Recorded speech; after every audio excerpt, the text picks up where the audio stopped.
ఇస్తే కుక్కలకు భోజనం పెట్టడం ద్వారా లభించే 8 లాభాల గురించి ఇవాల్టి కథ. ఒక ఊర్లో ఒక నల్ల రంగు కుక్క ఉండేది. ఆ కుక్క భోజనం కోసం ఊరిలోని ప్రతి సందు, ప్రతి ఇల్లు తిరిగి భోజనం కోసం వెతుక్కునేది. చాలా సార్లు పాడైపోయిన తినడానికి వీలు లేని భోజనం తిని కడుపు నింపుకునేది. కానీ రాత్రిళ్ళు మాత్రం ఎంతో నిజాయితీగా దొంగల నుండి, అడవి జంతువుల నుండి ఊరిని కాపాడాలని ప్రయత్నించేది. ఆ ఊరిలో ఉన్న గురువు గారి దగ్గరికి వెళ్ళి, స్వామి, ఈ కుక్క జీవితం జీవించడం చాలా కష్టంగా ఉంది. ఇది మేము చేసిన పాపమా, మాకు లభించిన వరమా అని అంటుంది.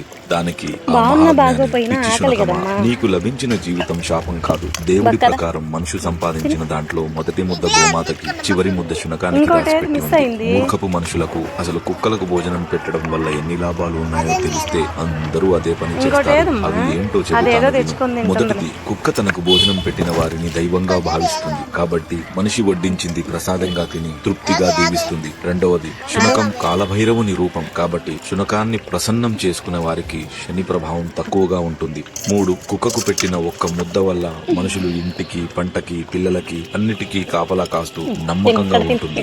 4, ఇంటికి జరిగే అరిష్టాన్ని ఆవు గ్రహిస్తే ఇంటికి పొంచి ఉన్న ముక్కుని కుక్క రానివ్వకుండా చేస్తుంది. 5, కుక్క ఒకే జంతువు మనిషి బాధని, కన్నీళ్లను కూడా చూసి అవి తొందరగా పోవాలని, నా యజమాని సంతోషంగా ఉండాలని మనస్ఫూర్తిగా కోరుకుంటుంది. 6, ఇంట్లో వాళ్ళు బయటికి వెళ్లేటప్పుడు బాధపడుతూ తిరిగి వచ్చాక ఎంతో సంతోషపడే ఏకైక జంతువు కుక్క మాత్రమే. 7, ప్రాణం పోసిన కన్నపుల్లలు పట్టించుకోకపోయినా పట్టెడు అన్నం పెట్టిన యజమాని కోసం ప్రాణాలైనా ఇవ్వడానికి సిద్ధపడుతుంది. 8, చివరగా కుక్క ఏడ్చిన ఊరు, ఎద్దు ఏడ్చిన వ్యవసాయం, ఏడ్చిన ఇల్లు ఎప్పటికీ నిలవదని, ఊరికే అనలేదు శునకమా అన్న విషయాలు గురువు గారు ఆ కుక్కకు చెప్పి తన వద్ద ఉన్న భోజనం పెట్టి పంపి